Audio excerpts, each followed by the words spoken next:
Okay, so we're going to do introductions first. I'm April Dunham. Margay Diamond. Jill Harvard. Lynn Mazza. Jim Byers. Marsh Hudson Knapp. Ben Casabon. Sarah Beth Ward. Stuart Hurd. Okay, and we also, on our Taskforce, are currently missing Lauren. And here's Clark. Oh, and Clark's on his way in. Yeah. Yeah, Clark's on his way in now. Okay, so we're going to recap the last minutes for the last meeting. So we discussed defining task force final output. So we read the charge, discussed powers and duties, a little bit more in depth than that. We heard from the outreach subcommittee who did an awesome report out, and I think that was pretty close to a final copy, if not final copy. We also discussed the scope of practice subcommittee where we talked about the complaint process and did an initial draft. And then we decided that to keep everything going, composition subcommittee reported out as well too. And then we're kind of moving towards final drafts of purpose, composition, scope, and complaint process, and hopefully getting a little bit closer to that process. So our first thing we need to do is, accept the minutes from last meeting. Second. Who so moved it? Does anyone accept? We didn't do anything. Okay, all in favor? Any opposed? And everybody was here last week, so I don't think we have any objections. Okay, great, so we'll accept those. And then the first item is the purpose subcommittee report. So, thank you, General. We have right before us on the board our proposal, along with everybody should have a paper copy. Much of it is the same as what we had before, but let's just read our way down through, and I'll stop at each segment, each one of the 4 points, and invite your comments. Number 1 purpose, rebuilding and sustaining trust by listening to our community and taking prompt action, by strengthening transparency while guarding confidentiality, and by conducting reviews free from external influences and control. Any? Yeah, I would like to put in there on the 3rd one where it says by conducting reviews, I would like to add and making recommendations free from external influences, blah, blah, blah. Any opposition to that suggestion?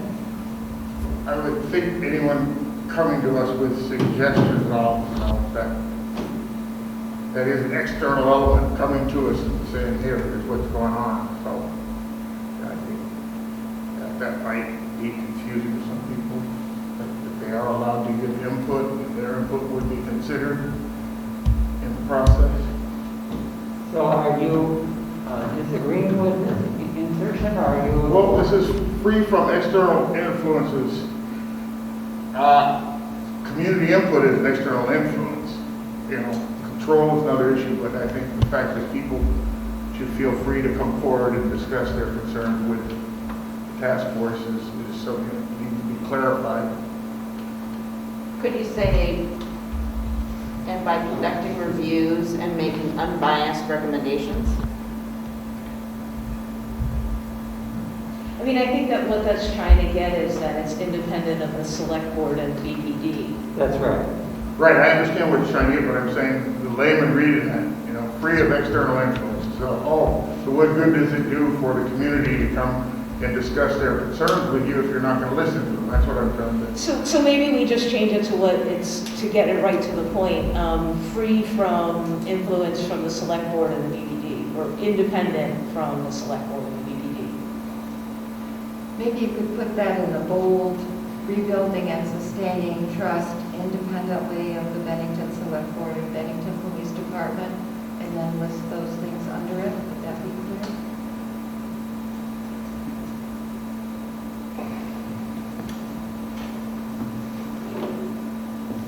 So you wouldn't collaborate with the BPD for recommendations then? You'll just... Right, but we would be collaborating. I mean, that's kind of what I thought the purpose, part of the purpose of the board was to try to strengthen that.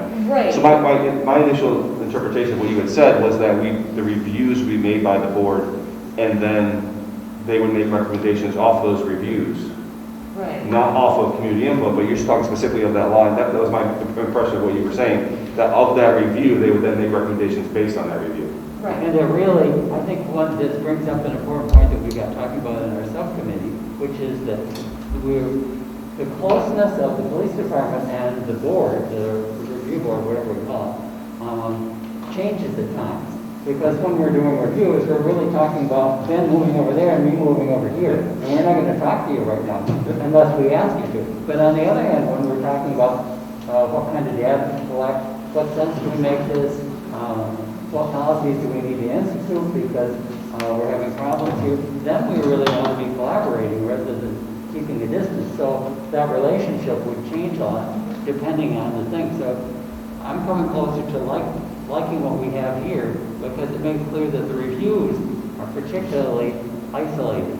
But maybe we need to say in there. So maybe we separate out conducting reviews and then we have another one under there by making recommendations. We have 4 bullets under there and put making recommendations in a separate line. Are making recommendations to the select board about the police department?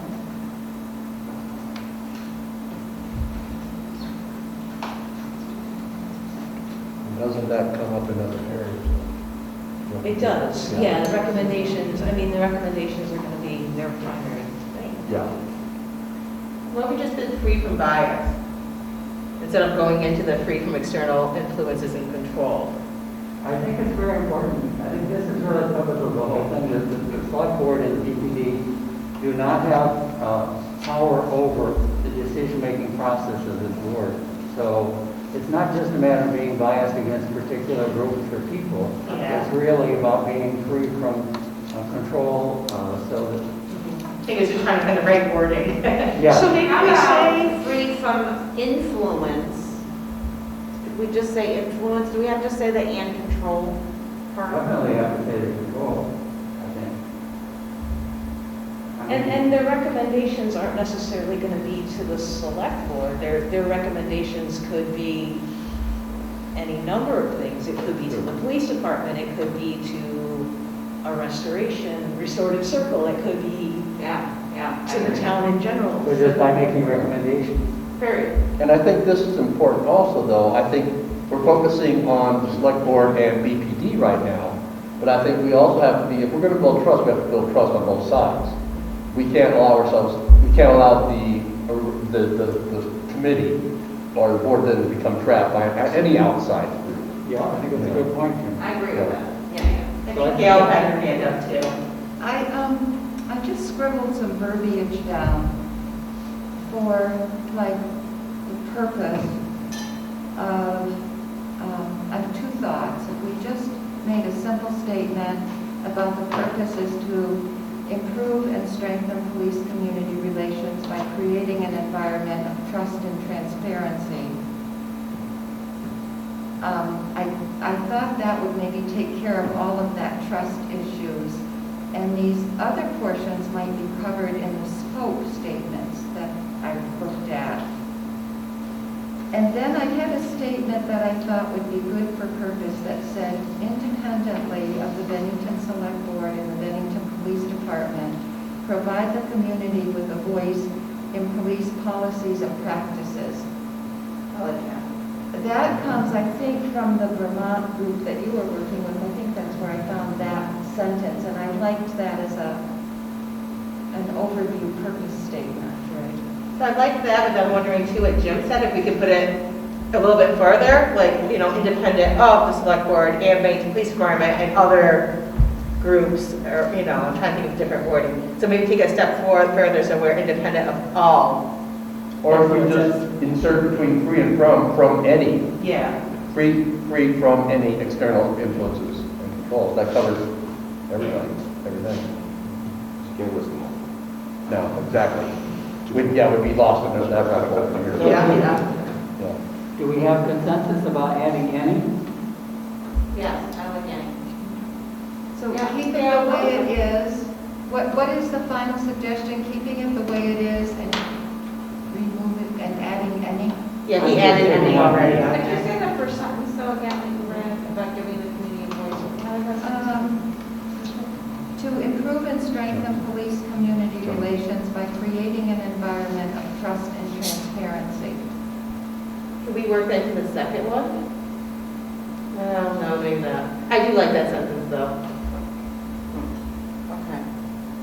Do you want to repeat it and I'll just add it, or Why don't you put it in there so we can see it, Jonah? That would be really good. could you say it again slowly? To improve and strengthen police-community relations by creating an environment of trust and transparency. That sums up the, everyone. That's like a mission statement. That is kind of the point.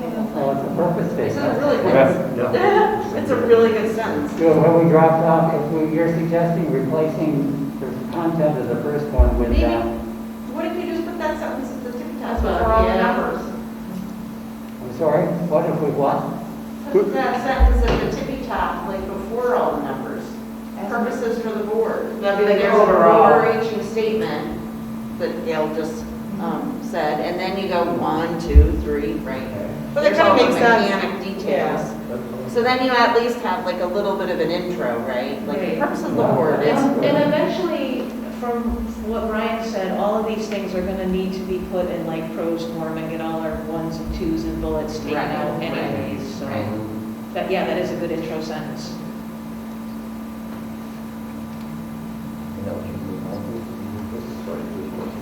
Ben has a question, go ahead, Ben. When we say taking prompt action, are there any thoughts of what that action is or what that?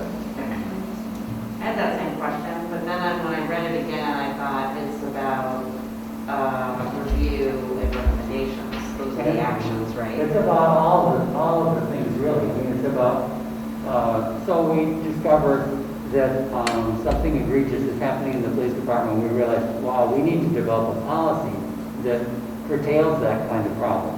So the actions might be to gather data because we're realizing, oh my God, we don't have any idea how this is what's happening in this area.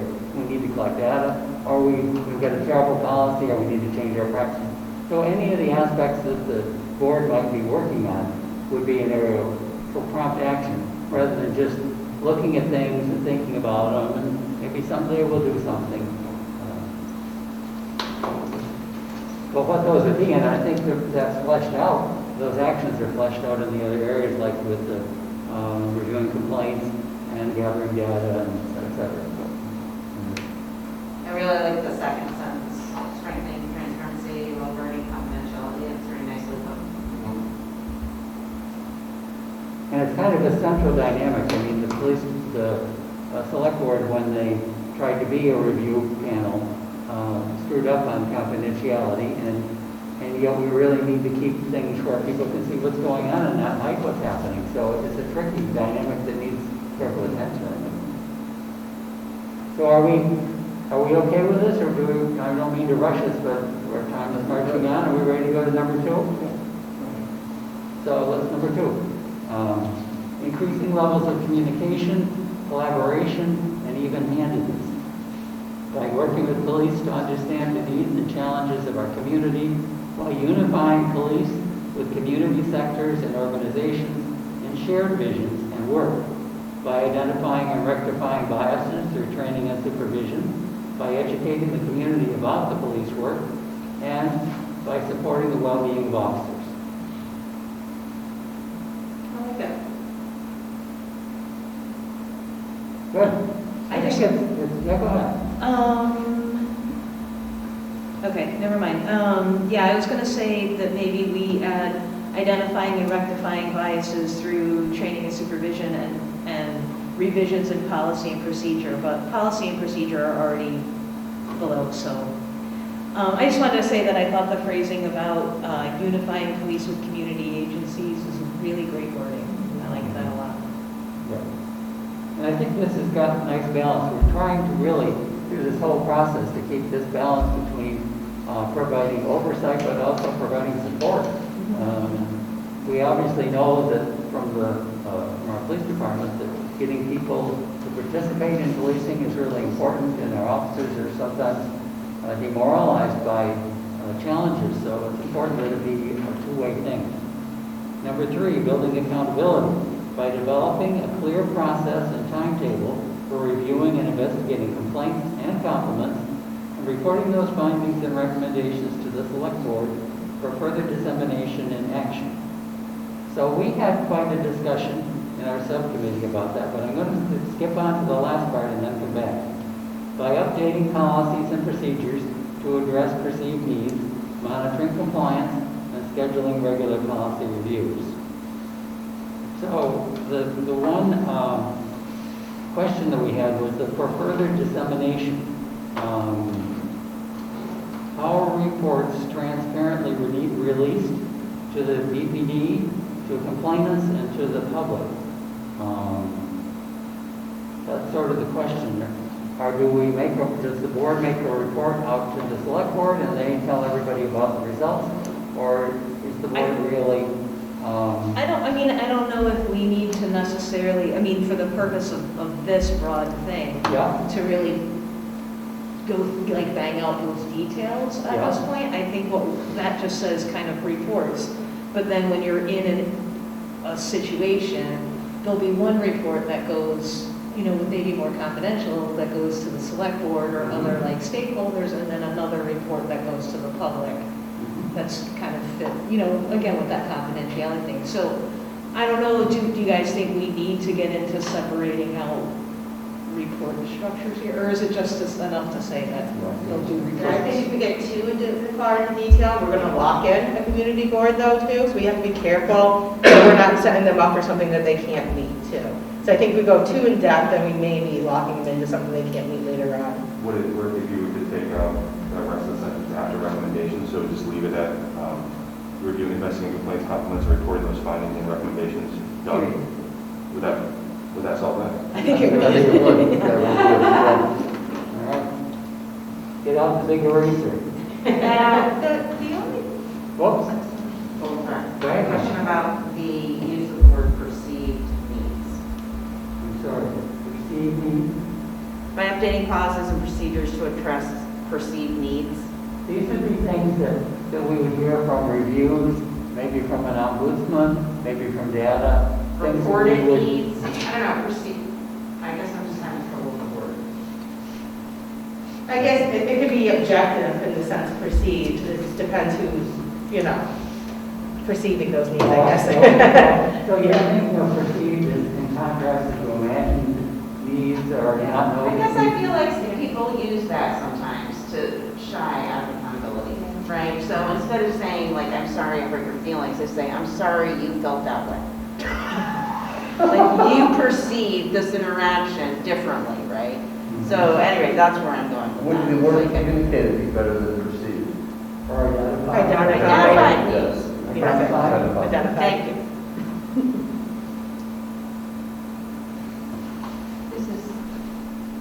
This is another word game. But to me, I understand that we want to talk about recognizing the good that police officers do. But to me, it's kind of thrown in there in the wrong place. It's like reviewing and investigating compliments. Would we investigate a compliment?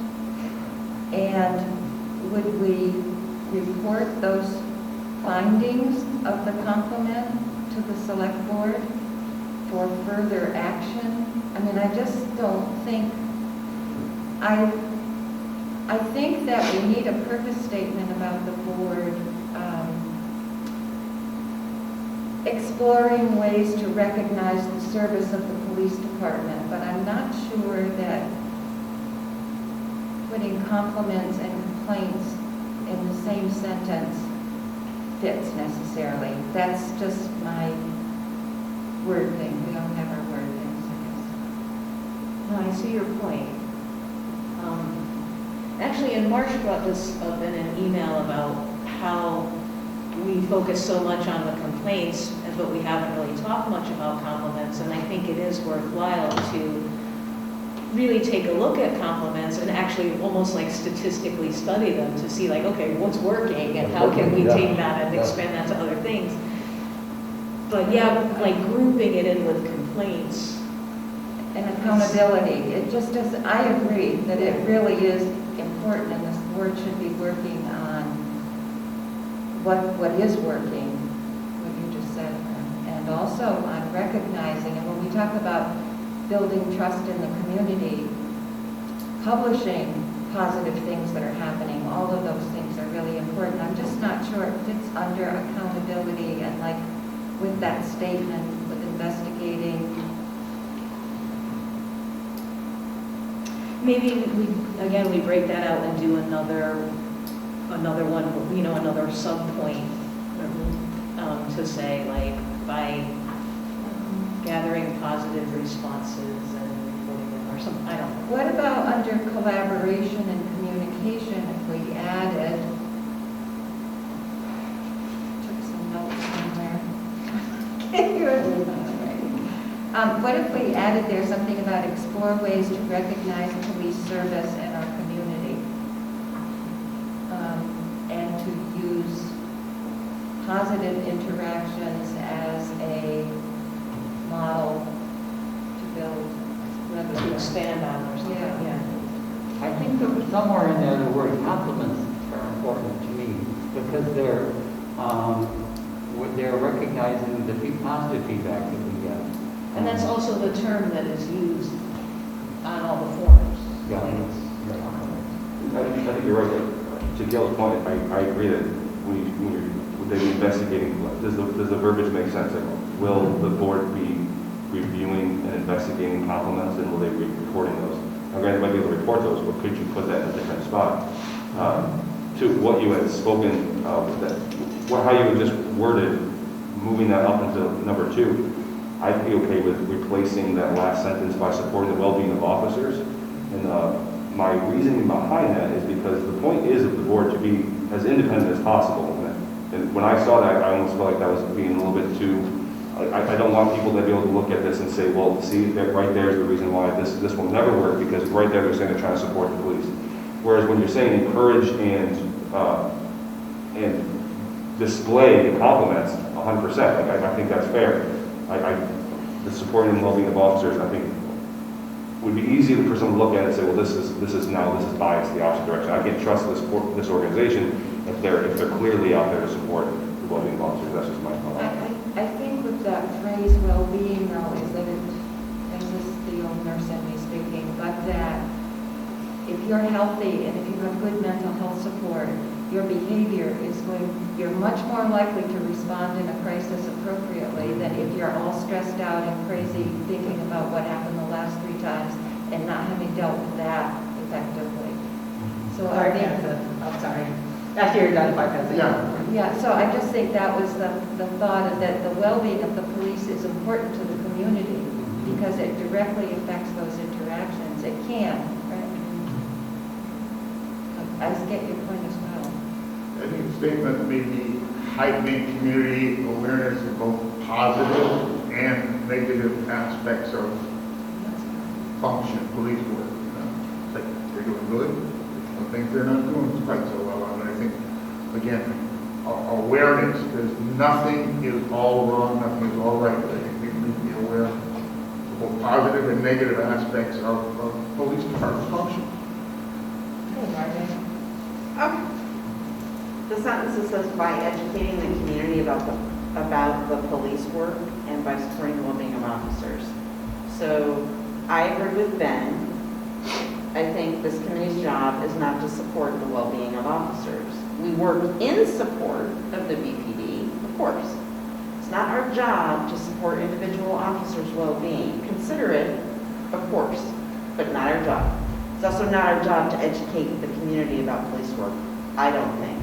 I think that's a slightly different thing than being transparent about the processes and policies that are in place and about ensuring that they're just and fair to all. That is where I see this committee sitting squarely. I don't necessarily see that we are going to be putting out like a monthly Facebook post about BPD activities because we're trying to promote people to understand what the police are doing. I think that's the police department's job, right? With Jonah and other people to help communicate out from the BPD what BPD is doing. I don't think that our job is to educate people. I think the committee needs to be educated, right, in order to make good decisions. But is it our job to be a mouthpiece out to the community? I wouldn't agree with mouthpiece, but because mouthpiece indicates that somebody else is running That's it. true. But for this committee to report out on what it's learning about police functions and responsibilities, I think there's a big need for the community to know what's going on in both positive and negative ways, so that we all are owning that. And so that's a really interesting point. So if that's something that people want to visualize, then I already am starting to see like appointed roles in said future committee, because someone is then going to have to be responsible for whoever you think a report needs to go out, or is it ad hoc? I don't know. Ad hoc gets crazy, right? Because it's hard to, and it just never happens. But so is there a schedule? Is there someone on the committee whose job that is to say, hey, that really awesome thing happened. I'm going to send out or put a post on the town website or whatever it is. Who's the person who's also going to be responsible for complaints? I know we're not in that section yet. But like there's going to have to be one point person for some of these things. And that would be a function that would fall in that category, I would think. Like the whole committee can't do that, right? So I just want to think about what that really translates into and what does that actually mean. I think Gail was already up there. I think we're talking about, again, not defining too clearly what this advisory group will do. But I would really like to see, given what I've heard, if we could all agree on it, Clark's statement about heightening awareness of both, whatever you said, the good and the bad, because that takes care of communicating the compliments as well as the negative things to the board, or however this board decides to you're do thinking of it. language like heightening community awareness? Of the, I've heard time and time again how bad things are, in town. And I looked at that list of complaints, and it's been pretty sparse for 3 years. And I think people just need to hear it's not all dark in Bennington. I think there needs to be clear communication. Hey, police are doing this, and this, such activities happening in town. All of these things are going on across the board. And I think that there needs to be a heightened awareness of what's going on, both the positive and negative. Or if people have concerns about bad things they're hearing, they need to hear how those bad things are being addressed. Where are they being addressed? So I think, again, part of this transparency, people have to be made aware of what's going on. And you just can't hammer bad. You have to tell people the whole picture. So would you put that, and you're saying heighten it, into number 2 or number 3? Because we kind of blur these together when we're discussing it. I heard you say something. That's okay. Would you put that sentence, or just everyone in general, into 2 under 3 if we were wanting to put that heighten? The only thing I think about when heighten, it doesn't give us like a clear path that we have to report. So that's the only thing I'm a little hesitant on. I do like the wording, but I just want to make sure that we do have almost like a requirement that we have to report out both good and bad. Increased awareness. Yeah. You believe, increase, that the average person off the street knows what you increase something means. Give more. Heightened could be, misconstrued, but I think increased awareness. And Lynn has a comment. Maybe we can say something like, in another bullet, saying, increase public awareness by recognizing compliments, by recognizing, collating, and reporting out compliments. That's a good one. And I do have to say, I do like the well-being of officers. Much like Gail's point, when I think of well-being, I think of mental health. And I think, and I don't know, at some point it may be under something else, like recommendation of trainings. But I think, like Gail said, if people have, mental health challenges, we don't also want to stigmatize that. We want to be, more progressive, I think, in our thinking. So I do agree, I like the well-being of officers. I know it can be probably misviewed, but I think making sure they have the resources and the training available, if there is a problem, or they're having a mental health crisis, that there is those resources available. I see Joan over there with a big question mark on his face. But I think we're going increasing public awareness Isn't increasing public awareness educating the community? Yep. Aren't they the same? I thought it would So- go up under 2. Pick whichever phrase is the best. I think you're saying the same thing. And if increasing public awareness is a better phrase than educating the community, then I would insert it. I think that's a very valid point. So instead of saying by educating under 2, the community, we put by increasing Public awareness. public awareness Public awareness. about police work. And then do we want to add the wording in there about by recognizing, collating, and reporting compliments? I think there's an argument for making accountability a positive and critical both. Not necessarily in the same sentence, but I think accountability, when I used to be a minister, I had a pastoral, one community had a pastoral relations committee, and it was all focused on what the minister had done wrong. And I'll tell you, it sucked. Because there was always that. So then I had another church that had a pastor parish committee that looked at what we were all doing well and what we all were doing poorly and tried to balance encouragement and challenges together. And we made a heck of a lot of headway. So I guess that's accountability to me in that setting was both. You know, was giving a positive account and a critical account. I think they go well together and build morale over that. I'm not sure how we say that all. All right, we are out of time for this section, so we're going to need a few more minutes here, but I have made a potential change, just adding a comma and a word to try to address that. Should I leave it or take it out? Let's keep that for now. Yeah. Recognizing too.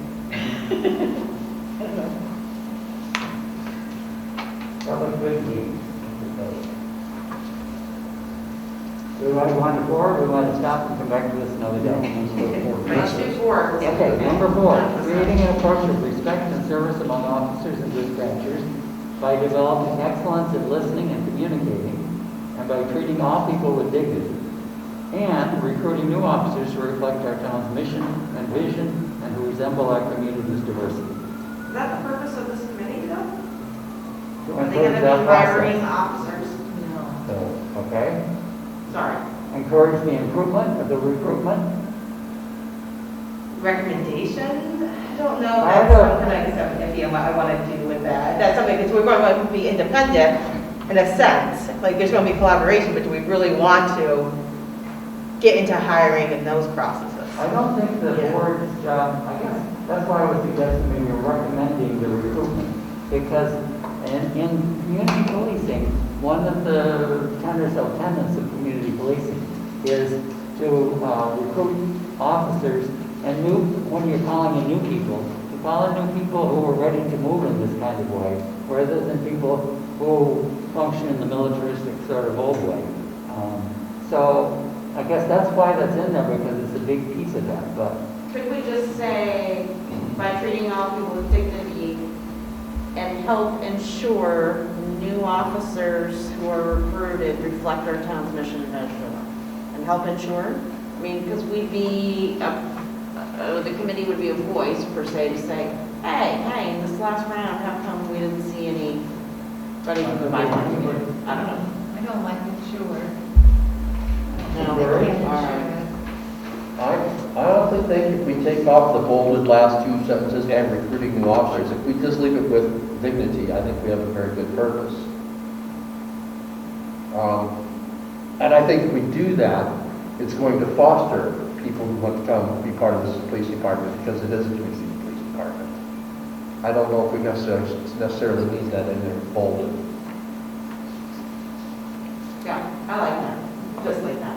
I'd like to maybe propose creating an approach of respect between the community and the police department. That's kind of a give and take thing. Don't get me wrong, I understand that, police officers, they have to be respectful. But I feel like you should at least ask to go both ways. Yeah, that's fair. Could you repeat that, Jen? It's not unreasonable. Creating an approach of respect between the community and the police department. Because the police department would cover dispatchers and officers as a whole. so would we And for that matter, Do you the want that? brass above that.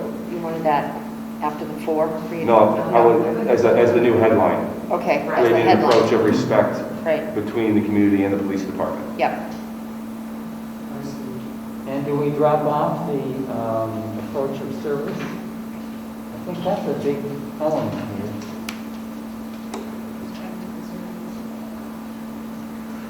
I guess all thought is, what would the service be? Foster an environment of respect between the community and the police department. So like, here's an example. I call up the police department to talk to somebody. And sometimes, I'm sure that I should, but I can hardly tell what the dispatchers are saying. To some of the reports I've heard, dispatchers are telling people they're at fault for the problems they have. So, having a service attitude, it seems like, when you call a department store or the service department, you expect them to be considering what you need, not just, spit it out, man!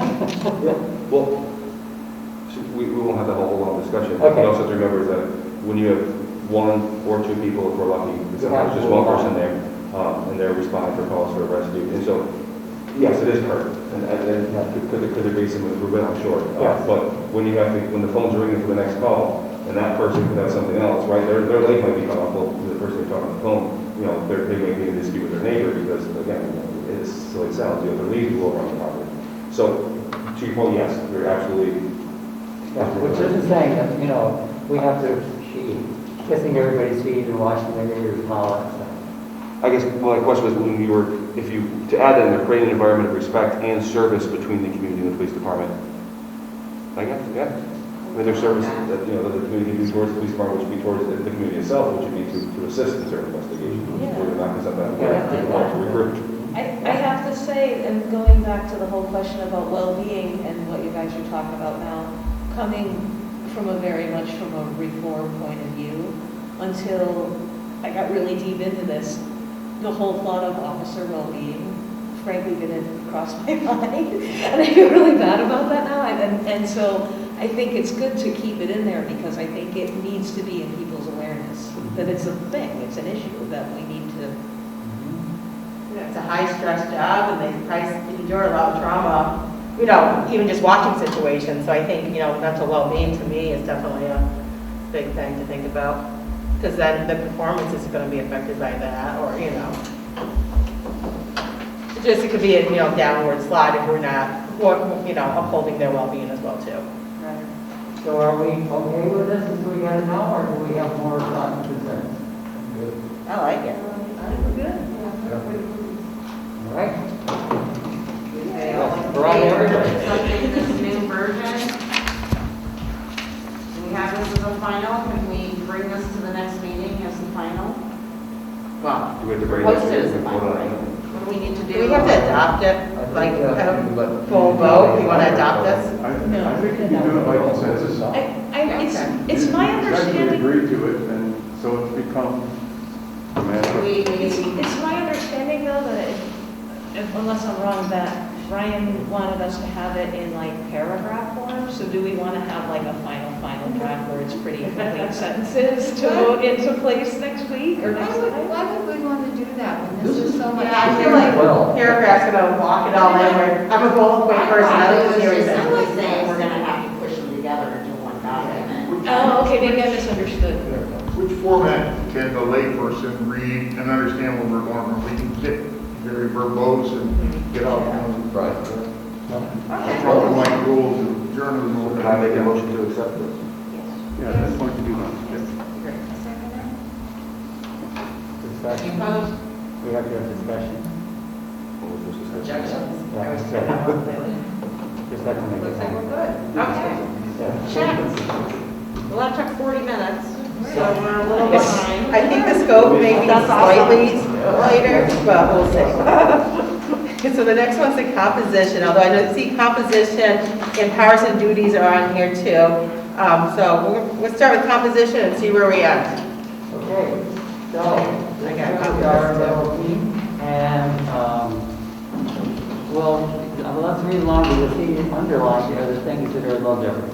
So we moved expected attributes of board members up to the top, a high level of objectivity, impartial decision-making, the ability to think in balanced, unbiased ways, able and willing to function independently of influences outside the board itself, a strong commitment to strengthening police-community relationships, a readiness to help community members be heard, demonstrated experience maintaining confidentiality, a willingness to learn, and communicates effectively, listening as well as speaking.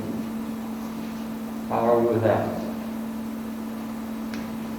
Qualifications for potential members. A resident of the town of Bennington or a strong long-time relationship with the town of Bennington.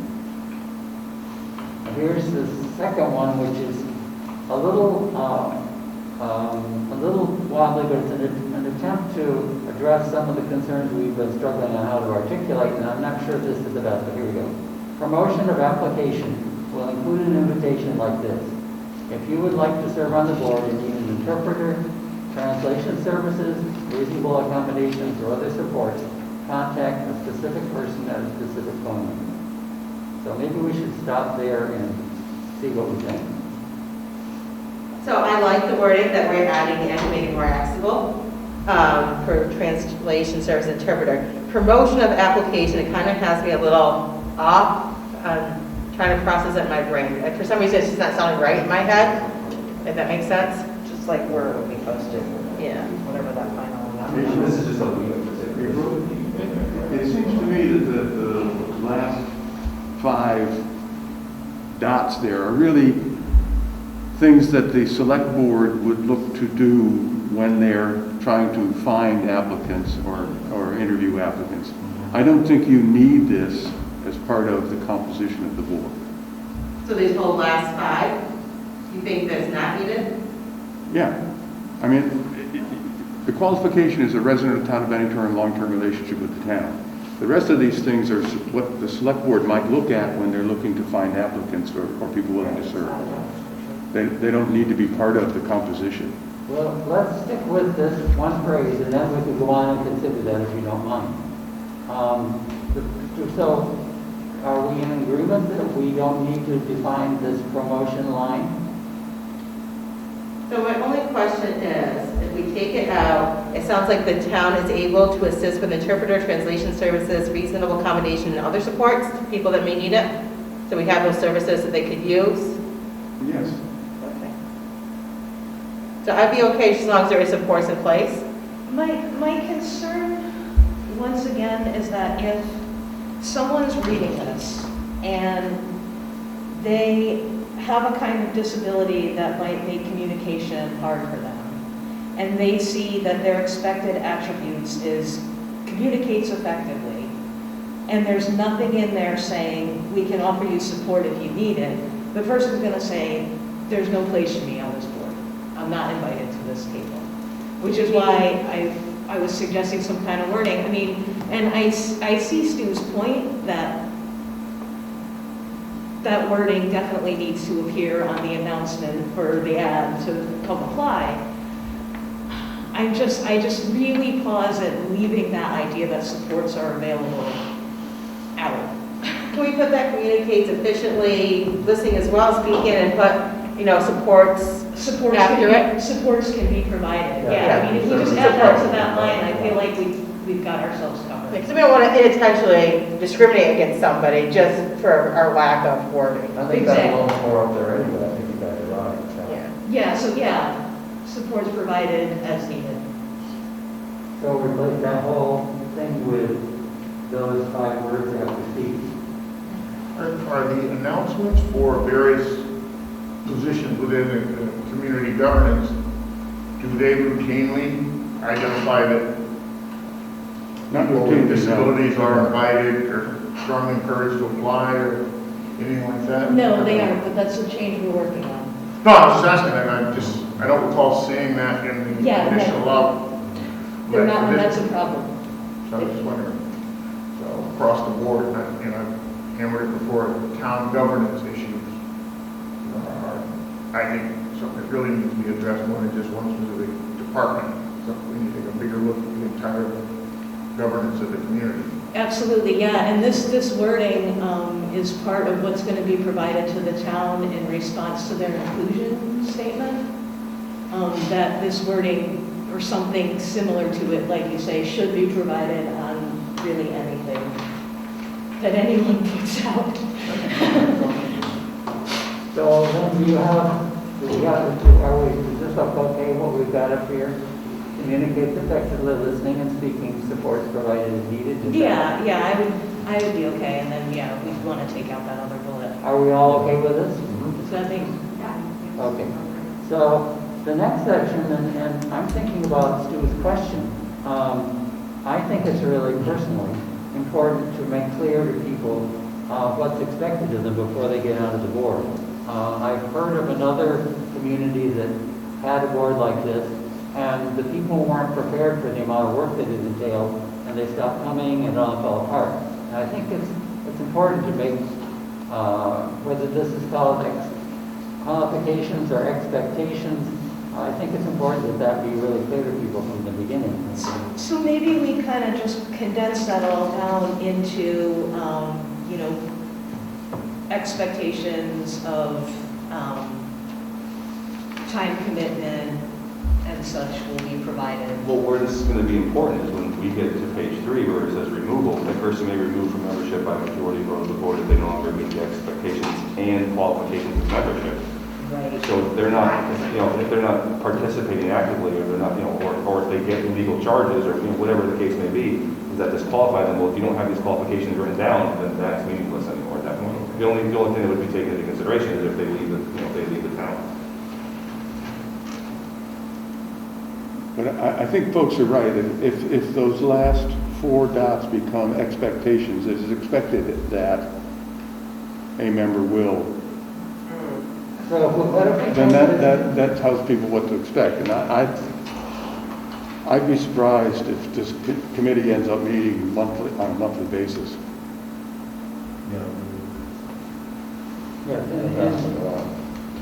So should we change the title qualifications and expectations? Is that okay with people?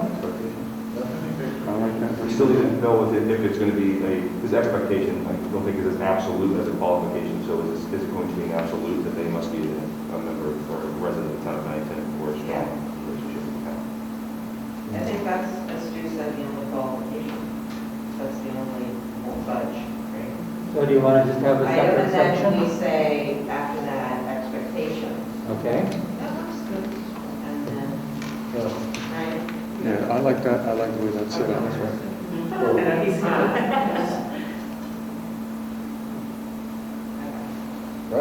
Are we ready to go on? Appointees must attend 75% of the meetings of the board in person or by Zoom. 3 unexcused absences in a year will be considered as resigning. This again came out of another, this numbers, it came out of our subcommittee. But the concern about attendance came from another community again that failed in their effort because people were not coming regularly and they lost their dues. I would suggest we change by Zoom to by phone, which would open up other ways that people might. Or adding by phone, you mean? Instead of exchanging, you mean adding it? Changing by Zoom to by phone.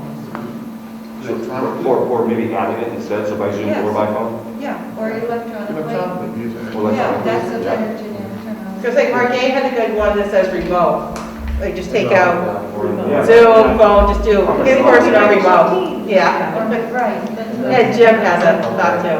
So go back with Stu's, I think valid point that I think meeting once a month will probably be the very high end of the expected service. So if we take out the 3 unexcused absences in a year, appointees must attend 75% of all meetings of the board in person or remote, unless excused. How about we just say readiness to meet and carry out assigned work or something, on bullet point 2. Release to meet regularly. So we're not, or- I mean, really, the committee itself is gonna have to figure that out for themselves, right? Depending what the workload looks like, it Yeah. could change too, right? That, It could be every remote. 6 to 8 weeks, and then all of a sudden things are on fire, and you wanna meet every 2 weeks, so. So do you think it's too much to ask them to expect to be ready for that, even though it might not be necessary?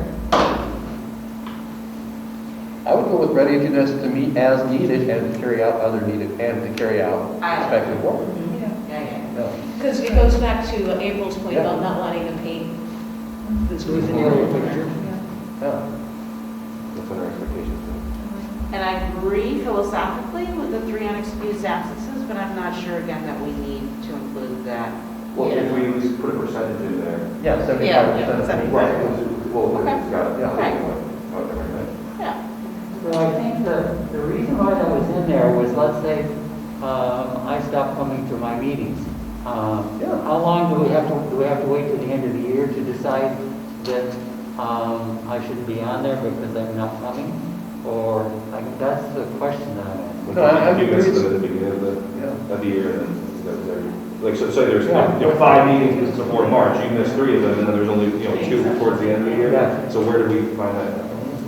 Do we have to wait a whole year with somebody not coming before it comes into effect? That's why the 3 unexcused were. Just want to give us a heads up, we have only 5 minutes left for this section. Maybe that's. So what do you think? You put multiple unexcused absences would be all in review, but that's kind of the select board, like, I imagine the select board's gonna reach out if someone's not showing up, but I could be wrong. And what we discussed, again, we haven't gotten to page 3, is that there'd be a majority vote of the board if they fail to meet the expectations. Yeah. Which could, to what you're saying, is not a bad point, where they could then decide that if this is, you just have to figure out how you're gonna word that so it's concrete enough, so it can't just be ambiguously taken to mean whatever they want it to mean. Well, for whatever reason, like, okay, well, we're just gonna get rid of you, and we have a majority vote, so goodbye. Yeah. And if you've had 4 meetings and somebody's missed 3, that is 75%. I Yeah. don't care what the time frame is, Well, that's 25%, right? They've missed 75%. Yeah. They must have planned something. Yeah. So I'm not sure where we landed on that. Sorry, Joe. Okay, yeah. Let me know. So I guess the question is there going to be a automatic considered of resigning, or will it just leave it up to the board taking the majority vote as to whether or not they'll have? I just think there's so many things that could happen, like what's considered excused and not excused, and I think we might be just, at this point, I almost want to say we'll leave it 75% of the board, because we do have that clause, and I'm guessing, like Jim said, if someone's missed 3 meetings out of 4, just because, I forgot, then that's one thing compared to, I had a family emergency, or a death in the family, or, And when you say excuse, it allows for a reason for that versus, not to say you want someone to prove that every single time, but if they miss 4, then maybe they can't keep up with the pace of work, even if it is only 4 meetings a year. If you miss 3 of them, then maybe this isn't the right, maybe you're not the right fit for the board. So we going with deleting that sentence there that you got Feel highlighted? strongly about keeping it in? I think unexcused absences, maybe combine the applicant must attend 75% of the meetings, and, we have to clarify if unexcused absences, what's acceptable, Could You just get can't to blow off join the- those 2 sentences with a semicolon, right? Right. To make your point. I think we do that, That's a good idea.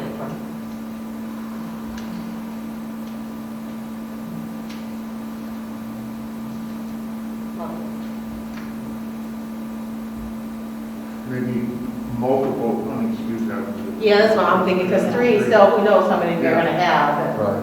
yeah. Well, what's multiple? More than one. I think it needs some area to decide. That was a quick answer. There's More one. than one, all right. Why do you say that? Because I don't know what multiple are. I mean, I multiply 6 times 12 is 72, what's that? Yeah. More than one unexcused?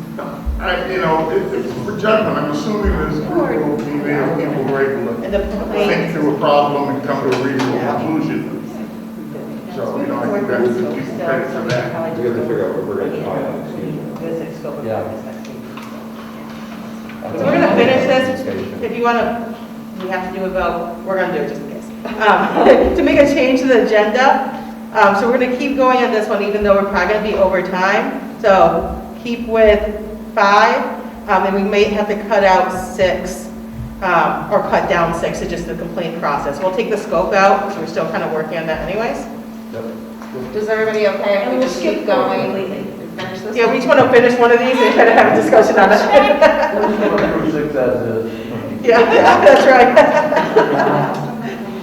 Okay, so we'll keep going on this one then. It sounds like that's a good one. Okay. I would like to add under seek of diversity. Are we done with this attendance before we, are we all with the way it is? Yeah, we're going to move on to see. Okay, seek diversity. You want me to read it? Seek diversity in the group's members by age, gender, sexual identity, ethnicity and race, socioeconomic status, education, formal and informal. You okay? Question? I would like to add the word disability to that list, please.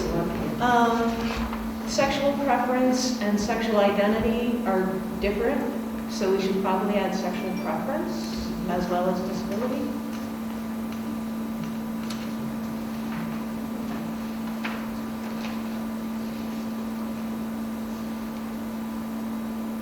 Do we want to put ability, disability? Disability, yeah. Just disability, not ability, disability. Right. And then I don't know, another protected class is about familial status, like whether or not someone has children or is married or whatever. There's a whole list of protected classes. I don't know if we want to include familial status and veteran status in there. Maybe we could just say by group members, but seek diversity in group members, for example, by, All these things. because I agree when you start listing things, that it makes some things seem more important than others. And if you're in a protected group, yours is the most important. So I would just maybe say, for example, and let the select board, we've got the major ones, again, we're thinking about our community. Or we could just kind of put underneath all of that, just say, or other identity traits. Other. I think for example is good. I would put that to just for us. As Brian mentioned, the number one thing that needs to not occur is tokenism. Because, on a personal level, I'm looking at a bunch of those things on there. I can qualify for like half of those, just fall right in, boom. It's very bright, you say, oh, this person meets all the block, boom, boom, boom, boom, let's take him. So I think we have to make sure tokenism is not in process. I like that verbiage, seek diversity. That allows the select board Right. to be cognizant of who they're gathering. Correct. together.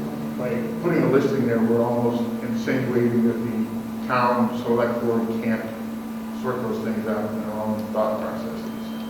I think just in the environment of being inclusive, not listing them, at least makes people feel that we're accepted and inclusive of everything.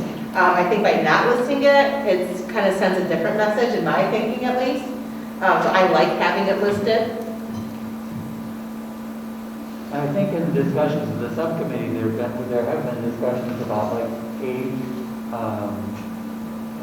seeking a diversity in age. And I think since race issues are a real concern about justice issues, that we want to make sure there's a diversity in race. So I think it's worth naming these as, for examples, without getting down to 2 of this quality and 7 of that. And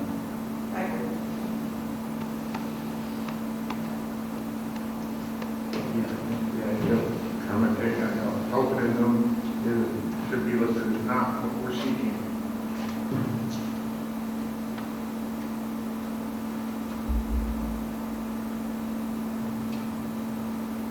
so do we need or other identity traits? Or do we want to have, for example, or what? I think the way it is now, but maybe by for, and then add for example right after groups members by for example, and then give our list. So that we recognize that these are examples. Yeah. I mean, I understand what you're saying, Clark, when it says not tokenism, but at the same time, I feel like it almost takes that statement back one. I guess, it's just not taking it as seriously, like, we're considered these, but I don't know. I guess it just. It assumes people think it's tokenism. Yeah. You have 2 people, walk in, can you sit down, you look at their education, all those things. The only thing different is their gender. Well, we've already picked 2 white males, so we're going to push that 3rd white male aside just because of this. Regardless of their qualifications, because they don't fit the right box, let's just push them aside and find somebody who does. I hope the most qualified person gets the That's my position favorite no matter word, hope. what. Hope. But we are keeping an eye out. It's all about hope. And when we start chopping that up to like, here's what we have to have, here's what we want the best people who want to do the very best job to address our community's concerns. If, I'll probably stone for this. If I walked in the room and there's a bunch of blonde-haired, blue-eyed wasps who are rabid about ensuring everyone in this community is treated fairly and can show up at meeting and put the effort into it, is that a problem? Or we get a mixture of people with some degree of lassitude, but they need all the right blocks.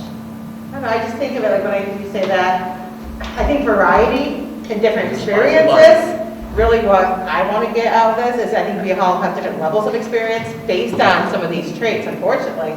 How people have had or encounters they've had are very well based on these. So having more variety helps, have a more balanced committee. So I guess that's my thought when I think about I'm it. arguing against variety.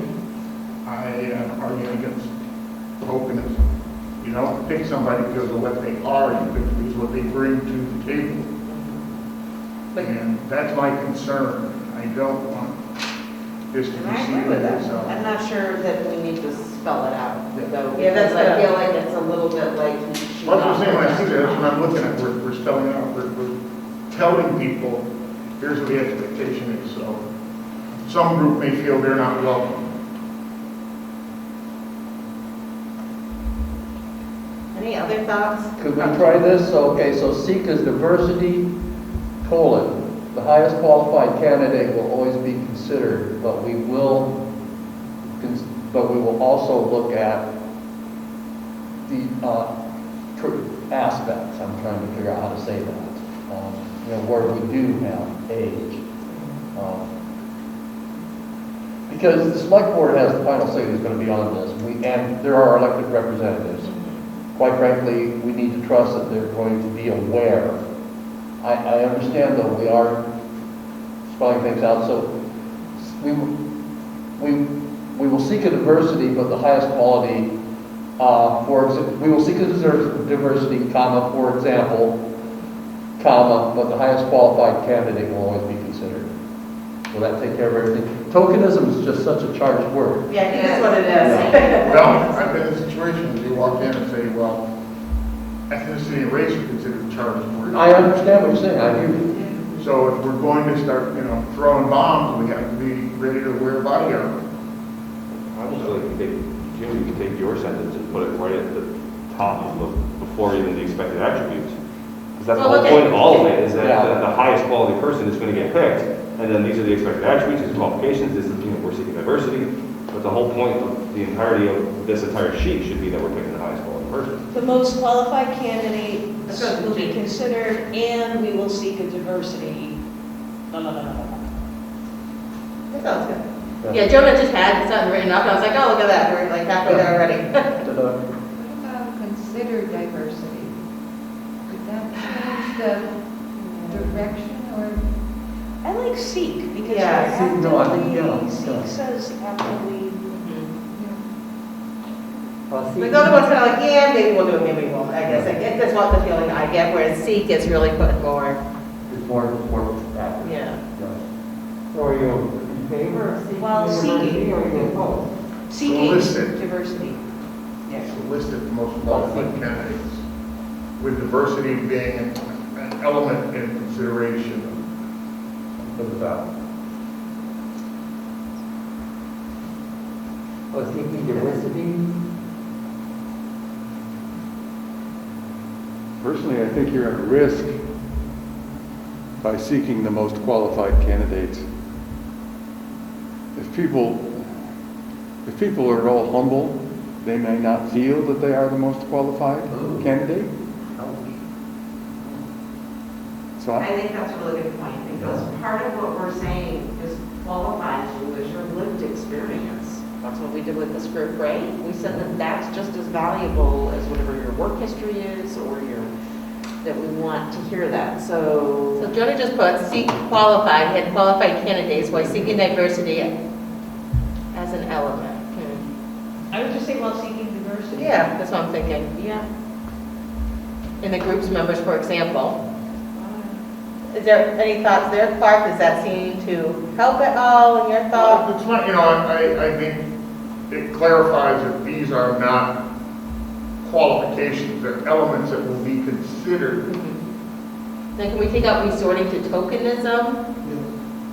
Do you mind if we take that one? I think I Jared's don't mind kind taking of it out, I'm good just point. saying that the most important part of that has to be in people's minds during the selection process. That we're not picking any individual to fill a block of diversity, we're picking someone who has the willingness and the ability to be a positive presence in this task force, regardless of who, what they are or identify as. So are we ready to move on? I think so. Okay. Seek awareness, experience, and/or training practice in the following: behavioral health, mental health, substance use disorder, domestic violence, skills to review reports and identify trends that will inform board recommendations to and work with the BPD, and/or skills with data and statistical analysis, mediation and conflict resolution experience with restorative justice, knowledge of the law judicial system, experiences with policing, both positive and negative, experience with the criminal justice system, experience with discrimination, unequal treatment, or preferential treatment. So I was just thinking the top one, I like it, I just changed what it says, seeking awareness, experience, and/or training practice, including but not limited to. Can we put that, and that way, if there's something that comes up, we can add more trainings? Not that we can't anyways, but I just think it opens that, expands that view. And then the interview process, something like come up that would be, Yeah. all right. Any more? Promotion. Application for membership on the board will be widely promoted and the select board will make appointments. Number of members, 7 members with a quorum of 4. Speak up if we're going too fast. Term limits and term length and limits. Initial members will be appointed for 2 or 3-year terms to allow for rotating appointments. Future appointments will be for 3 years or to complete the term of a person they are replacing. No one may serve more than 6 years consecutively. After 3 years of not serving, a person may be reappointed. Can I jump back to the number of members? Okay, we got a request to go back to number of members. Okay, so what happens if, so we all know how this board went here, there's only 14 applicants. What happens if there isn't 7 applicants? What is there a way that we can word that, where it can be a 5 to 7? Or is 5 considered too small? If you don't have a full continuum, you have to have 4 to have a quorum, but you can have 5 and still be able to function. Right. They just wouldn't. So do we want to say a maximum of 7-member board, or do we want to have a minimum number on there? Just to put something other. When you say 7 members, it kind of locks you in at 7 members. It doesn't allow for much movement on that. So you're thinking you might want to get 7 people who apply? Not get 7, I mean, who knows, maybe there's a huge economic boom 10 years from now, there's 9,000 people there. When I looked at some of the others, the 7 membership were for places, I think like Cedar Rapids, that had a population 4 or 5 times greater than ours. That's why I was thinking 5. It'll be a I thought quorum. we'd be lucky if we got 5, and then you could say couldn't you just say with a majority quorum? Yeah, you could just take the quorum out and you could just say 5 to 7 members. Because quorum is what it is. Because the quorum is going to change depending on How big your group is. So what do you want to say? So the thoughts of just 5, 5 to 7? Let's say 5 to 7. 5 to 7, Yeah. I think that's a minimum, I don't think we would go anything underneath that. I don't know if you'd have to mention the quorum, because the quorum is what the quorum is. Yeah. It doesn't- One person is there. So is the quorum based on The quorum's based on the members. the number of members, appointed active members, right? Okay. you don't even need that, but, yeah. If I could comment on the term length and limits, and I think the whole paragraph is very good, but I think if you start out with an individual with a 2-year term, wherein you're looking for a year of education before they're even up to speed, I think you're way too short on the first initial terms. I think you ought to be looking at 3 or 4 year terms initially. I think 2 years is too short. That's my opinion. So would you rotate 3 or 4 year terms and that they could rotate? Would that make more sense? If we want to rotate members out, so that way there's always senior members at some point within them. Yeah, I think yes, because you can rotate once you have 3 or 4 year terms, you can rotate out as you need to, and if you have a limit of no more than 6 years, you might want to change that to no more than 8 years, but that's numbers. But I think a 2-year term initially is too short. So I'm how really about, concerned with the, no more than 8 years consecutively well, I guess it makes sense, because you want to have people rotating, but at the same time, we can't find enough people and someone's still interested in running. That's my other thought too. so what if we did 3 or 4 year terms, no more than 7 years consecutive? So if you get somebody on for a 4 year, they can serve a 3 year, that gets you to the end of that, that's time for a change. Is that?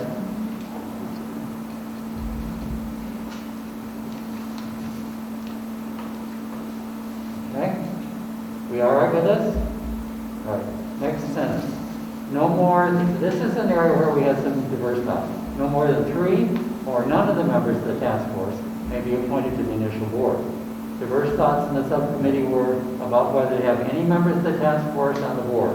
Concerns to not have some members more familiar with the system and having undue influence, and concern to having some members who are familiar with how things are planned to go so that it can help provide information to get people on the road. So what do you think? I have 2 thoughts. I understand where you're coming from. So I want to say, yes, not having that many task force members on it. At the same time, I think that we got onto this because we're all interested in this. And they had a hard time filling the 14 slots. So what if there's not enough interest to actually fill the board, but members from the task force are interested in filling those vacant slots? So I guess those are 2 things that kind of come to mind. We also went through a significant amount of training, Right. that was provided to us, and I would hope some of us would want to, maybe continue on and put it to good use. So, not that training shouldn't be repeated again, but, it's kind of like not getting a lot of bang out of the buck for us, right? If we went through all that training and then none of us end up on the permanent committee to help carry through some of the things we learned, not so much to be an undue influence person, but to be a resource. I would see a difficulty with it, and this is to neither point necessarily, but if you have 2 members of the board and it's a 5-person board, so there's 3 other people, and you have that constant, well, when we did this is what was out behind it. Well, when we did this was out behind it. Not saying that would happen, it's just something to consider where there's 3 members who are just like, well, why are we here? We don't even understand what's in front of us. Right? Just a thought. So it'd be interesting to have Brian's input on what other Yes. places have done. It would be. Maybe we could email him that question? I think the idea that this group here kind of build a framework, and whoever comes into it has that framework to go forward. I was joking with Marshall Thomas, our version of Federalist Papers here. Our little state put together how we want this thing to go. And of course, a lot of founding fathers sat in high government positions, directed their views into what we now have as a government. So I was one of the ideas of, here we go. We built a framework, and as you alluded to in terms of people learning and fitting in, let them flesh it out. I think the more eyes looking at a problem, the greater depth of solutions can be brought forth. And I just think we as a group lean into present the broadest of views. So I like the idea of maybe the initial board, no, and subsequent appointments, fine. Folks, Mr. Lee can join in, but I think the initial board should not be composed of the common fathers, so to speak, group here. And Jim I'd has a like to comment. propose a compromise then between that and, but going off of what Ben said. If we're going to drop the board number from 5 to 7, maybe we drop, only one person can be on the new board who had served on the task force. That way they can't form a block, an influence block. And at least space open for new voices to be here and heard. And also allow for a little bit of guidance, maybe, because Yeah. I'm sure there are going to be some grade assumptions. Right. There's stuff we're going to miss. Or maybe we just check with Brian, maybe we just leave that one on the table and see what Brian says. I don't know. We can ask Brian to see what he thinks, you know. The other option is we could delete it entirely and not have that rule on there at all, and just Leave it up to the select board. let the select board figure it out. There you Because go. that answers the question too, of what if there's not enough Yeah. interest? Well, that's what I'm saying, If like- you only have three people that get apply, and only one person on the board is allowed, well, then what do you do with that? Yeah. I like leaving it out. Or we'll strike So that's that. gonna be our consensus, leave it out? Leave it out, Brian. I'm happy to check with Brian, but it's honestly hard to catch up with him. I had a conversation with him on the phone today about a bunch of issues that we're dealing with, but it's really the first time I've been able to give really much feedback. So- And we are going to try to move and approve tonight also. So if we take it out, that takes that whole block away. Yeah. The board will require references for applicants to verify attributes of applicants and their We'll need that experience, now. training, and practice in particular areas. So,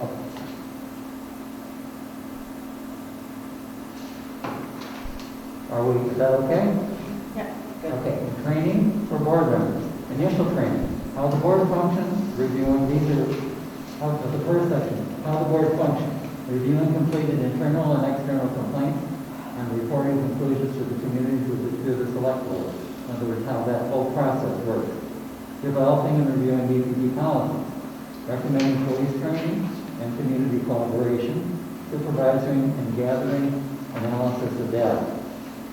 So there was some discussion about whether the board should be developing or writing BPD policies.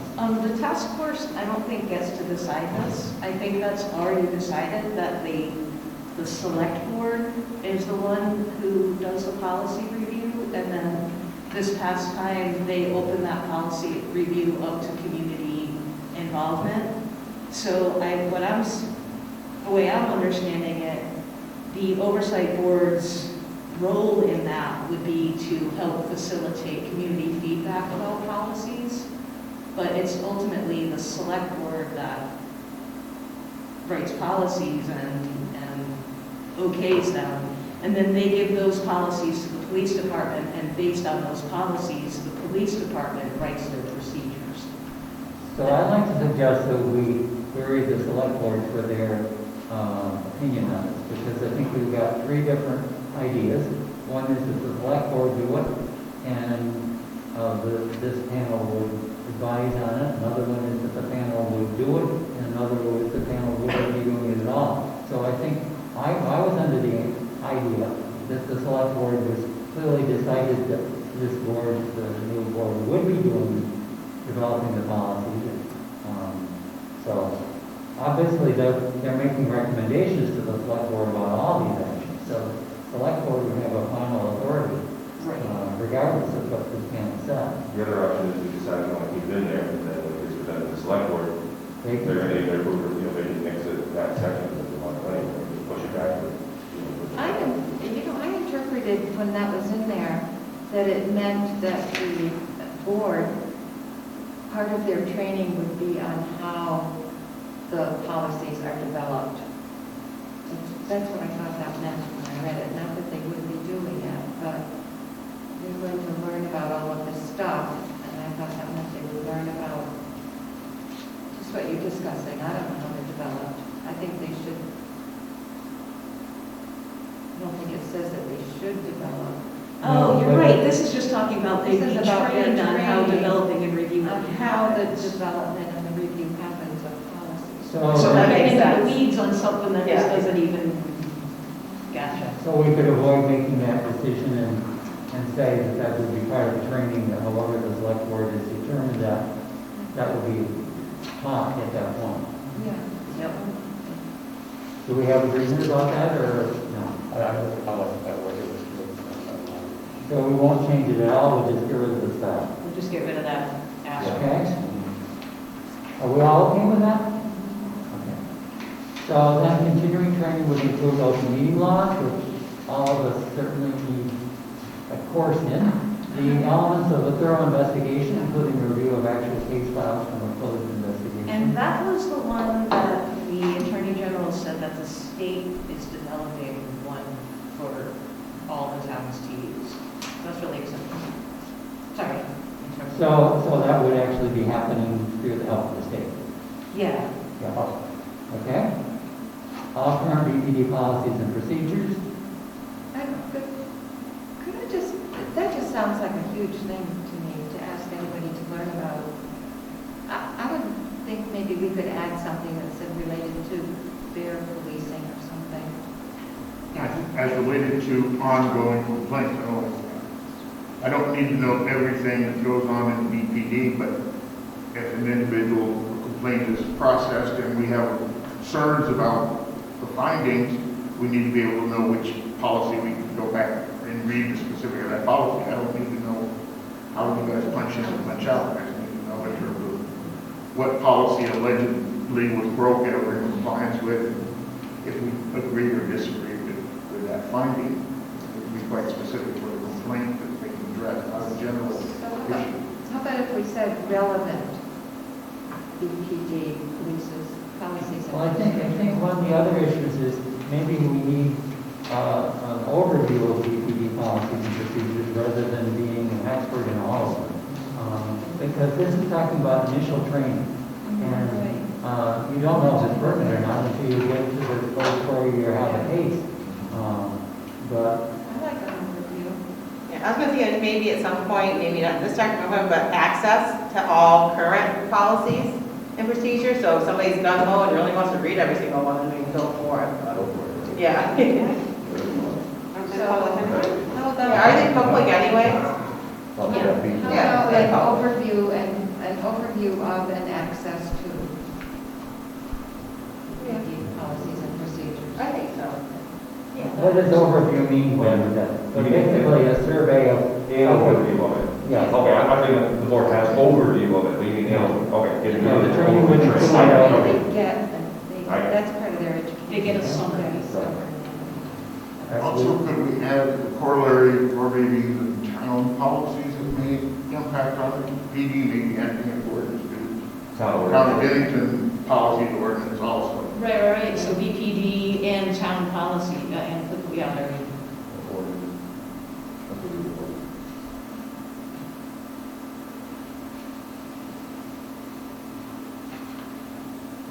You just add in there somewhere, or in parentheses ordinances, because that's Policies and That's what we ordinances. enforce in the town ordinances, yeah. Just so it's in there. That's going to be a good class. Okay. Current resources. How much of an overview it is will be up to the teacher. The next one is current resources available to the BPD. We weren't sure what then wasn't there, so we couldn't figure out what those were. And I think a lot of those are still in development as well. I don't know what they are. What are we talking about? There's spoke what you think about when you have an arrest or considering an arrest, how you have access to the on-call state's attorney if you're reviewing how you presenting a case, or that young man you mentioned who was 14 years old and homeless, what agencies you guys contacted to try to address this situation. Oh, so for community resources? That's how I'm interpreting that. Oh, okay. Who else can reach out to to get. That's a vague statement though, because I was interpreting it, what classes are available. Well, I think that's how I thought it was training. What training to have I access thought you guys have a to. budget for me. So community resources? Right, you know. Is what we're going I don't with? think it would be. Current So community being trained on resources and what, supports. so being trained on what other options are there in the community that would help assist in that? Right. Actually, I don't think that's a good idea, you know. Because that's a little bit eye-opening, realizing like, oh, you know, Yeah. when we get called for an out-of-control child, it's like, well, we're the police, and we go into the 5-year-old that is screaming. Yeah. It's not really, it's a daily thing. You know, so what do you want me to do with this? So then you have to try to appropriate that to the appropriate resources. Yes, and two of the community resources that I spoke with were very interested in providing that information to the police so they can help educate the police on what to do, what they have to offer. So, yeah, I like that. Okay, so do we have that? We have it right, it's not there, I can't see the You board. know, add community resource, or community resources to clarify that. Good, thank you. Review of confidentiality, structure and operation of the local and regional police, basic understandings of the collective bargaining agreement and its parameters. So again, having some idea of what our obligations and duties in relation to the police union are. So that's the preparatory training, which, just in case you didn't notice, is pretty substantial. Yep. So, ongoing training, each member will, and we're hoping, at least the subcommittee was hoping, that this would be part of the packet that would go to potential members so that they would have an idea of what's being expected to this effort. Ongoing training. Each member will participate in 1 4-hour ride-along experience per quarter to better understand the work of the BPD. Can I just make a little push on per quarter? We're asking a lot of a small department to take, I think maybe biannually as opposed to per quarter for the ride along. So I want to need more. Did you really?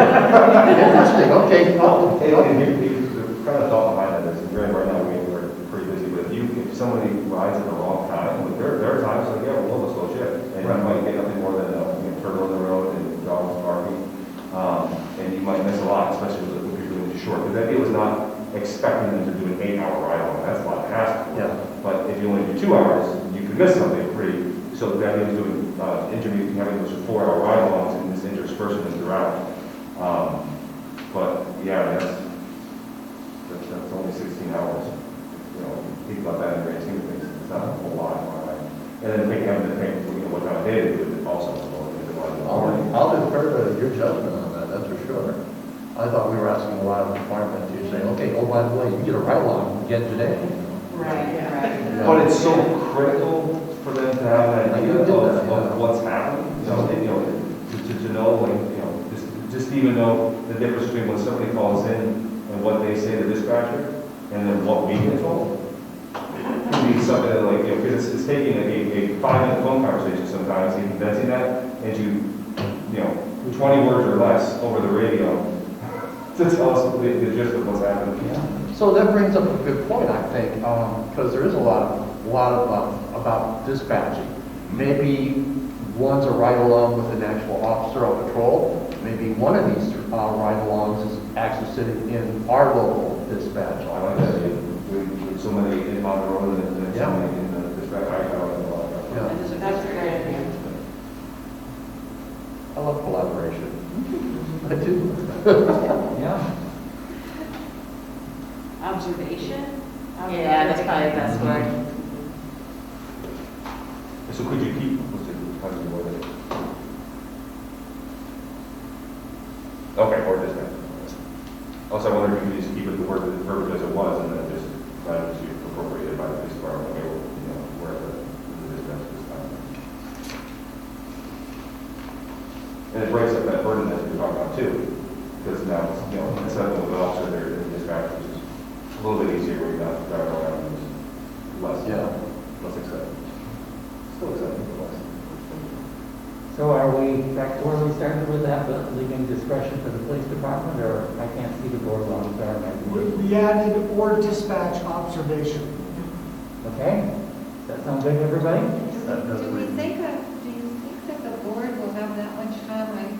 I understand the police what their responsibility is. Are we asking a lot of a board member? Could we say like 2 to 4 times a year?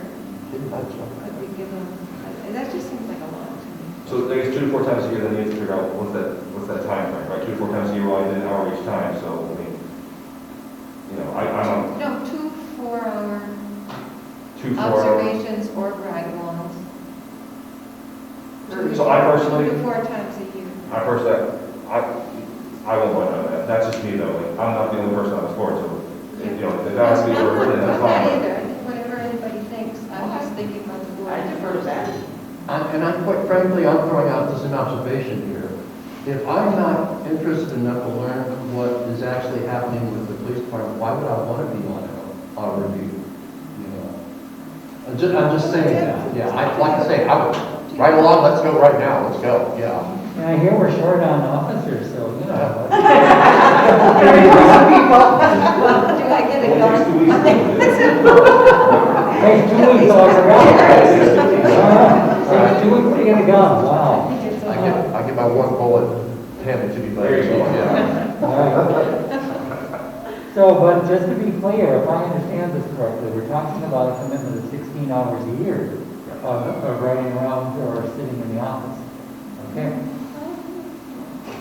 Continuing on, at least one training with members of the police force a year for the purpose of evaluating the training experience. And this was highly recommended in the community policing things, that board members participate in many of the trainings so they can see what actually happens and see how satisfying it is. Training in other areas recommended by the board or the chief of police or other regulatory or legislative agencies. Or could you add their regulatory legislative agencies or community organizations? Because it could be that a community organization can develop a training to offer to the police. And that has happened. Okay? Yeah, so just slap on the end of their community organizations.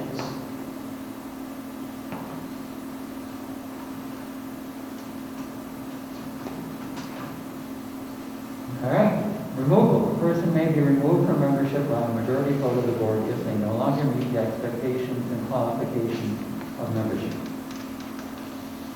Vacancies before expiration of term.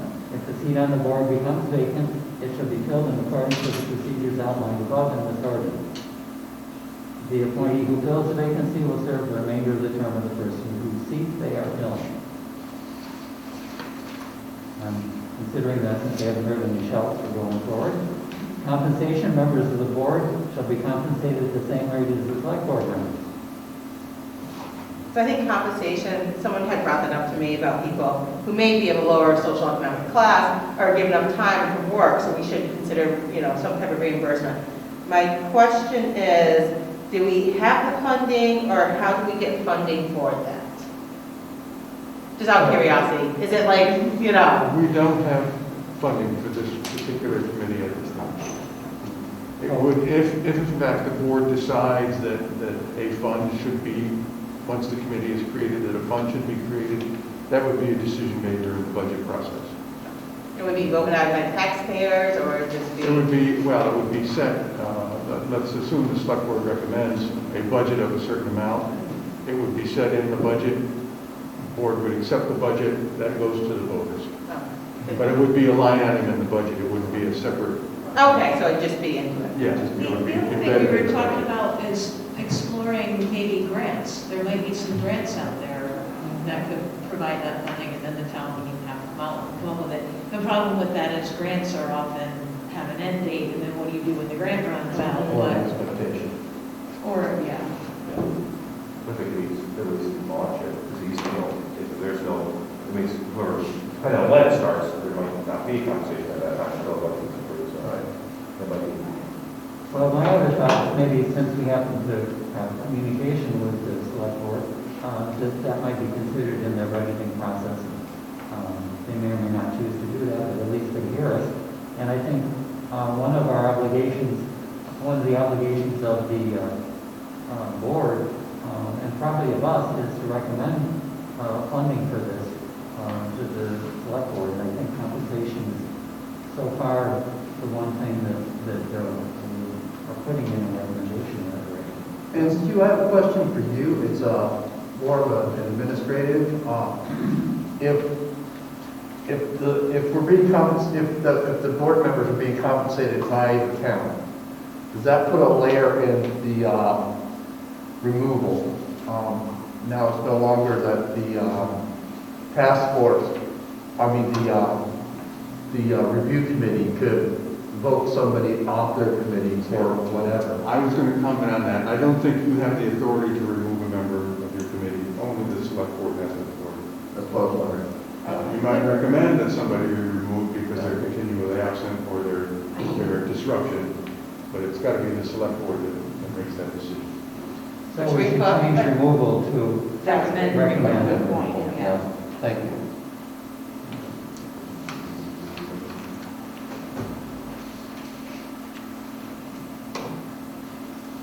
So is there, that sounds great. Yep. Joni, you're hired. Oh, you already are? Okay. Resource team. Our subcommittee did not prefer to have non-members from the police or agencies as regular participants in the deliberations on complaints. That's just, that's what isn't in there.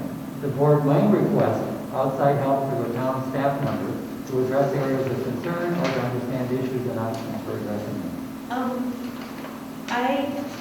I would like to strike, can request outside help through a town staff member.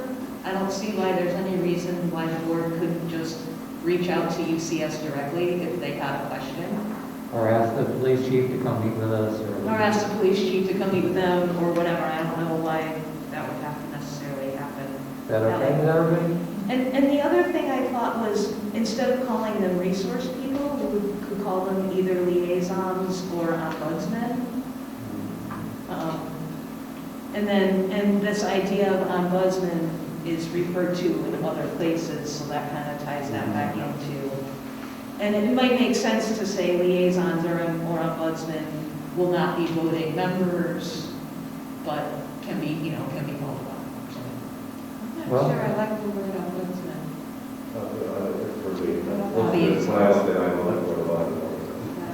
It's really a very strong component for one side or the other. And I think what this board would be seeking would be some non-biased information to help them decide. So then liaison is appropriate here, but then ombudsman is appropriate when we talk about complaint process. Yeah. Resource. Liaison gives some sort of structure and status within the organization. I think somebody should be a resource. We should be able to reach out to external resources to address our concerns or questions. Yeah, I think the concern of our subcommittee was that this idea of a liaison gives the appearance that this person is a member of the board. And we did not want that person to be a member of the board. No, I don't. For them to be a resource person seemed adequate. Okay. Talking about community partners. Community partner, yeah. The thinking is that a lot of these agencies will need to name, like UCS will need to name a person who is educated specifically around police stuff. We already have a liaison to CAVE, I believe, right? Or is that DOC?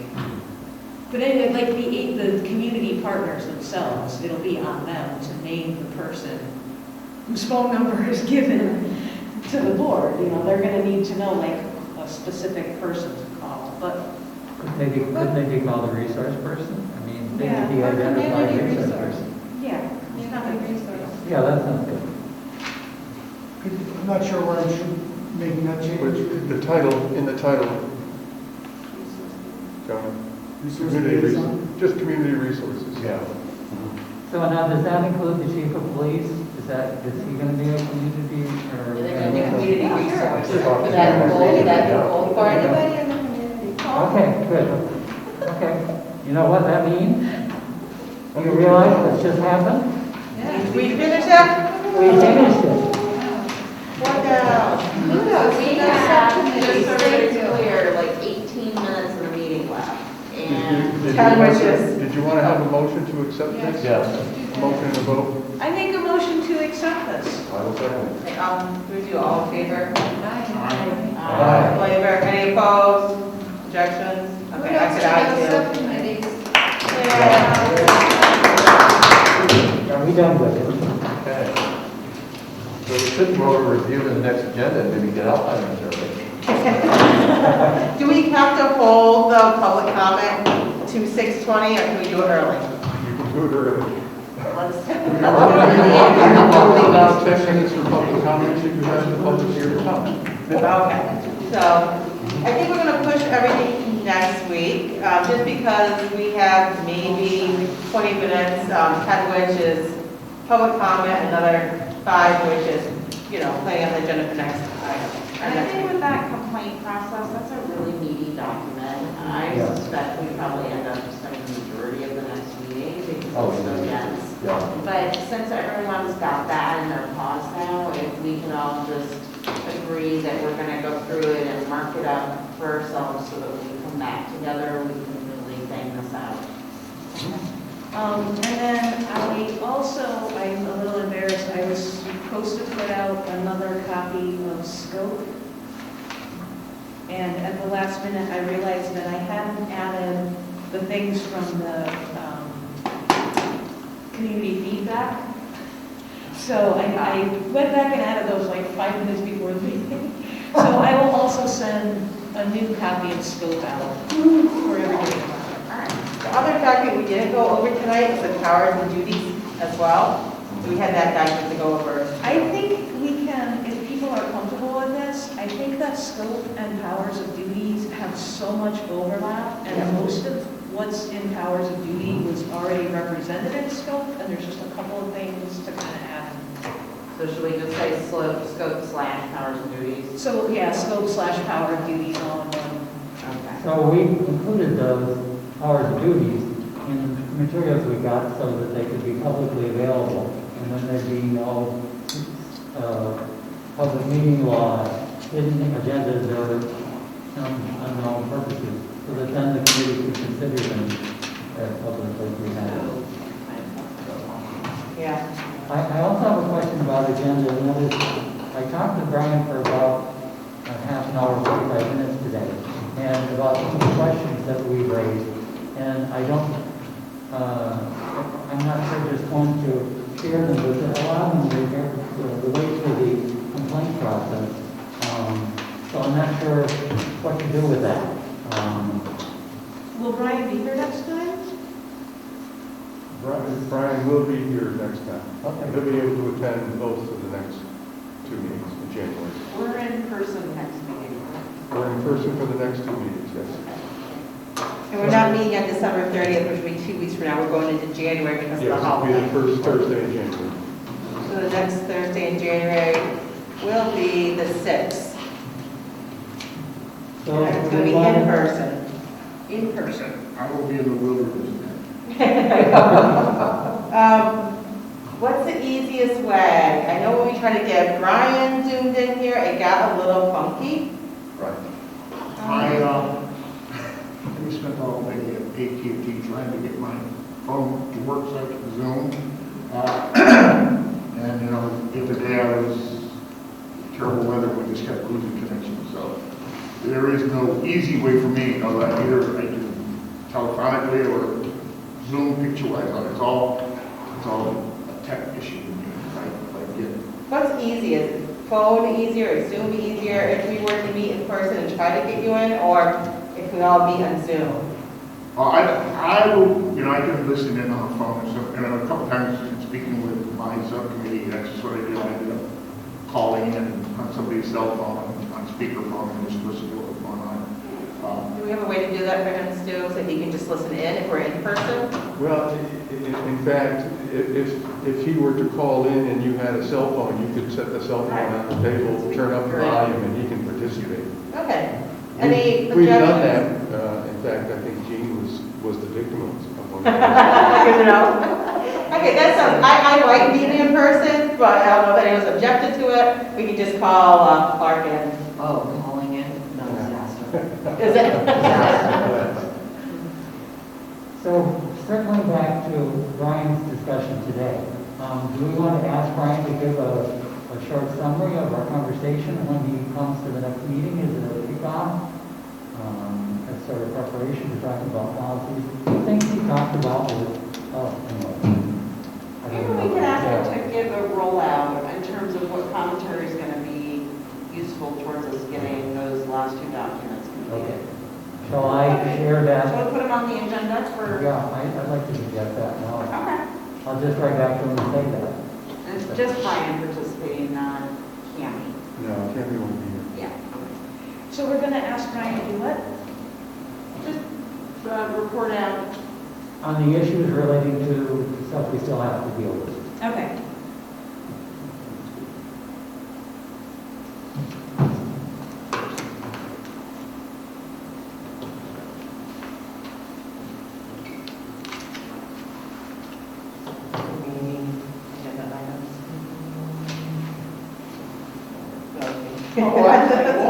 I might want to take a check in the next meeting date. Okay, so I think we're good. I think I got it for agenda next time. It's pretty straightforward. We're a new person, we're now in clerk. And now we are right on time for public comments, if everyone is okay with that. We have no public comments. Then we have to give them time. I think we have to give them time. No, you don't. No? If no one is here to speak for the public, you don't have to hold the time open. You can Perfect. adjourn the meeting if you choose. Okay. Motion to adjourn the meeting? Hey, Ben and Sarah Ford, or Sarah Beth. Okay, great. Thank you, everyone.